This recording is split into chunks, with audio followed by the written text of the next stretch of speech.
When people talk about Washington and are you a Washingtonian, usually they're referring to someone born here. But I say when you have come here and you have been treated well, you've been welcomed like family, and you stay, there are plenty of reasons to be a Washingtonian.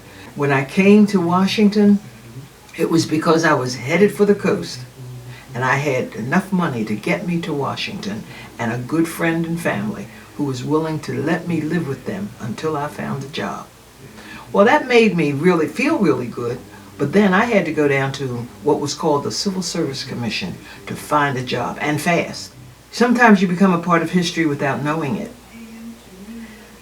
I went to the Civil Service Commission, a building I'd never been to before, and it was loaded with people looking for papers and calling for numbers on forms that had numbers that I didn't understand, and I didn't know what to do. I was about 21 years old and lost. But I wasn't afraid.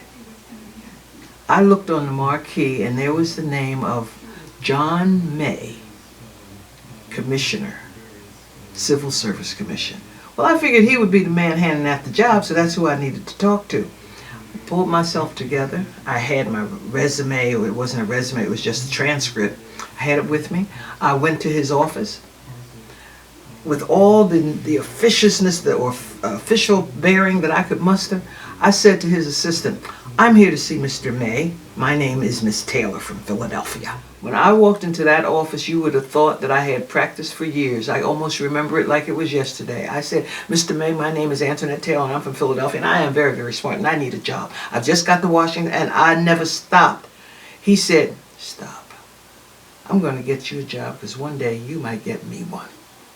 Well, I laughed at that. I thought about it.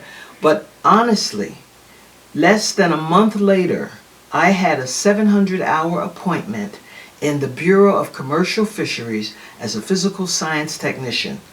I was in a good government job in Washington, D.C., in an area that became my career because it was working with oceanographers.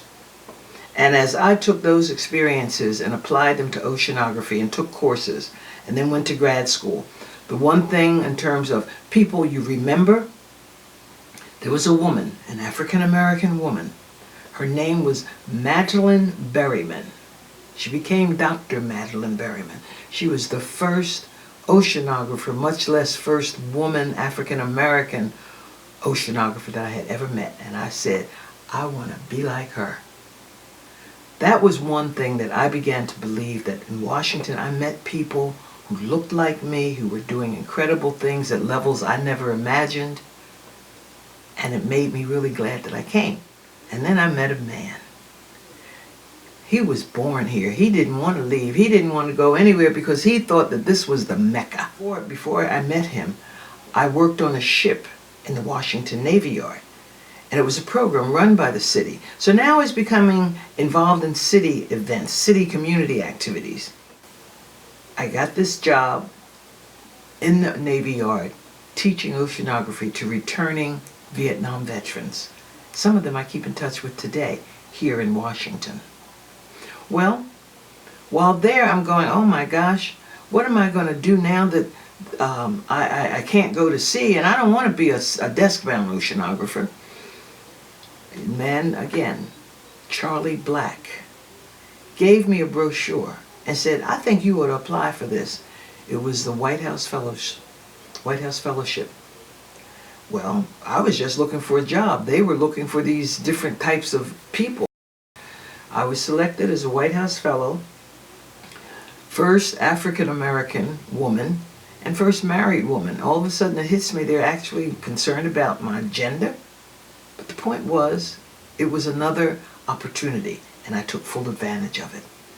I was assigned to Secretary Connolly, and after that year, when all was done and exciting and completed, I was then appointed to the D.C. City Council. And it was that experience, along with the support and the backup of Washingtonians who were here, that made that so that it was a life-changing experience, in fact.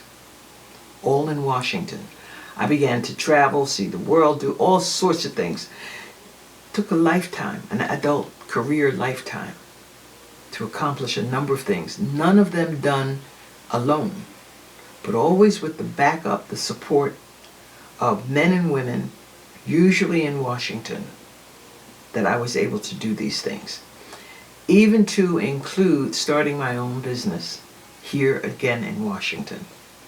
So I guess I would say that from coming from Philadelphia at 21 years old to retiring, you meet a lot of people along the way. You weren't born in Washington, but they're here. They're in the federal government, they're in the local government, they're in the communities, they're everywhere.